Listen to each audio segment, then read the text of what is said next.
My name is Leon Gabriel. I'm the Division Manager for Knowledge and Information Services at National Parliament, your National Parliament. And it's indeed a pleasure for me to invite you all here to, well, this is part of our home, part of my division, the Library of Parliament. This is a new approach that we are taking now with Parliament to invite the public, invite civil society to see Parliament as a platform for discussions of this nature, for national discourse, to come and tell us the things that we might not necessarily be telling ourselves. Absolutely welcome, and I'm looking forward to great discussion.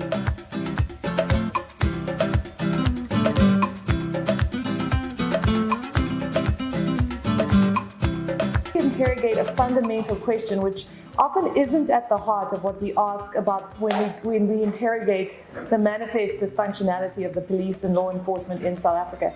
And that's really, what is the function of the police?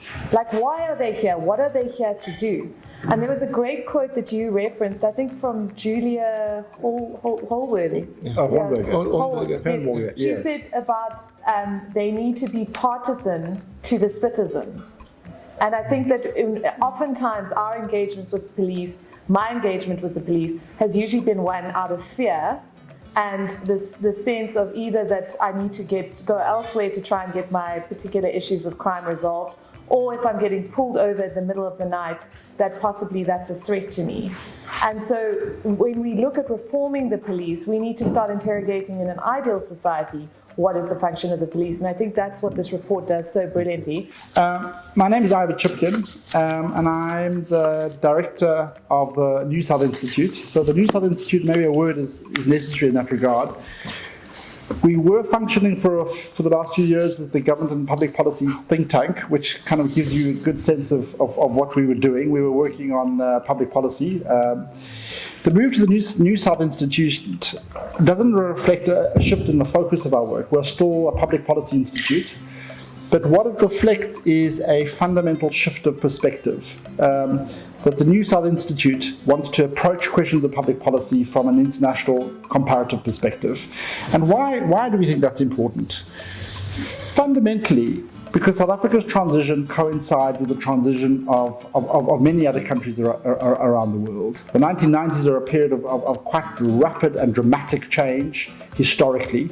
The breakup of the Soviet Union, the emergence of 15 post-Soviet republics in Eastern Europe, the end of the military dictatorship in Brazil, the end of the military dictatorship in Argentina, tremendous shifts and changes in regime across the African continent. Of course, there's the genocide in Rwanda. So South African transition coincides with a whole range of other transitions. And what it means is that our institutional trajectory speaks to themes which we think are global from an international perspective, and that's what we're drawing. If that sounds too abstract, just think of the idea of state capture, which is now so heavily part of our everyday language. We talk about state capture almost on a daily basis, and I regard as threatening or dangerous to our lives. Whether it's insalubrious streets, whether it's dangerous men hanging around, whether there's a lack of lighting rather. It's situations which make our lives feel vulnerable, whether it's violence against women and children, the threat against women and children. That is the role of the police. It's to manage social emergencies and to deal with crime. We've introduced the concept of disorders because our argument is that what the police have their own theories of what drives what their priorities are, and we call that politics of disorders. What we've argued is that during the apartheid period, what the police defined as disorders did not relate to social emergencies. The police did not manage, especially in black areas, they did not manage the things that worried you and I. The first thing that I asked myself when I read your report, that question by Egan Bittner as to what's the function of the police, threw up another question that I think we should be asking. Who are the police? In this country particularly, who are the police? And I think that's changing. And again, when we talk about the function of the police within a transitional democracy such as ours, if you look at what happened in the Balkans, in the former Soviet republics, similar processes of organized crime emerging very quickly after the political transition within those particular countries, similarly in Brazil and so forth. So I think the turn to Egan Bittner, and I like particularly the fact that he used Jock Young's work and Bill Dixon's work, because they've commented on the relationships and the kragtadige approach that even came from some of the police generals in those particular Bantustans permeated into the new South African police structure. And so that for me was an important moment.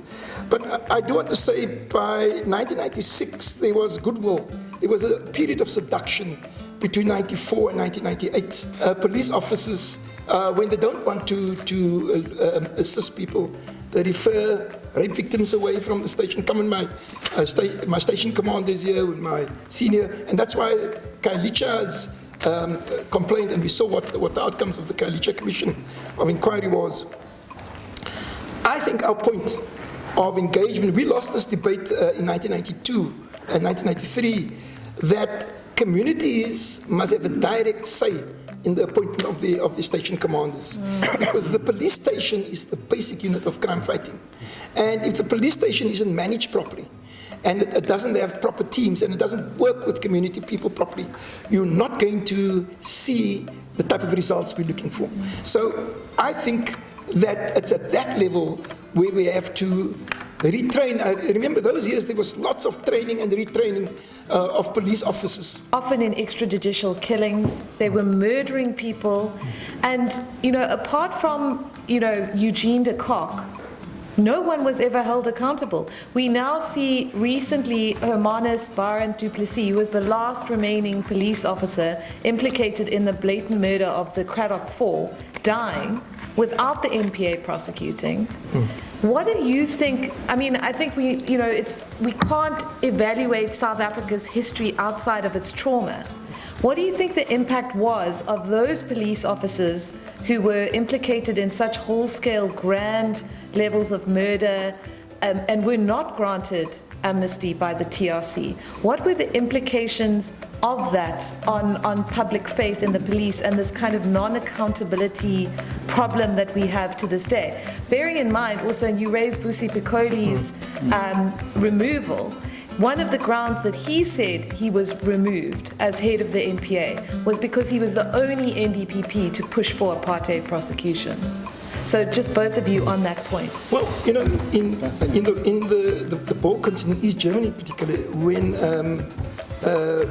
you look at those particular examples of countries undergoing political transition, I think that the policy that they used for the criminal justice system and for police and justice officials, the policy of lustration worked, because the old police couldn't apply to be the guardians of the new society. And I think that's where we failed. We allowed every officer. I think the people that went to the TRC should never have been in the police. If you look at where the SAP's budget is going, it's a black hole, 112 billion rand.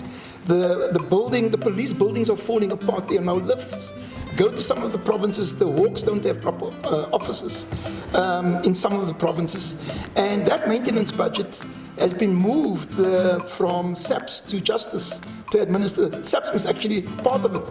Part of it for infrastructure was moved, and SAPS has to apply to. One of my concerns in the report, in page 30 to 40, you mentioned about the decline in the number of police personnel in the SAPS. In your view, Mr. Shapiro, could that be the driving force in the lack of service in South Africa when it comes to, especially visible policing, which is the largest, number of the police, which, it handles or it tackles the social, emergencies in society. Now, the dwindling numbers of the police in the SAPS, could that be the driving force, in the lack of service? Because there are so many people that go to the SAPS, but they're not being serviced. There are so many people who open cases, and after they open cases, the dockets, they disappear. Or the dockets, they close down, lack of evidence. And one could wonder Are the police overwhelmed? So much work, but less personnel in the SAPS. You want to ask me, these current chaps that's running police now, they've got this thing called the 72-hour activation plan. But I would like to know what excludes you from that plan being activated. Because I've checked this afternoon, it's only activated for well-known people, children that got murdered, Yes. or certain people with certain place in society. But children get slaughtered on the Cape Flats. We never hear this plan gets activated. So I'm asking, did you find in your research any correlation between class base? And because that's a reality. It's a brilliant question. You're Because absolutely right. on any given weekend, you can go check, on average, about 40 shooting incidents on the Cape Flats. Yeah. That our people experience on a daily basis. Just at the rudimentary level, we should be agreeing and saying, no matter what, this is what we need to do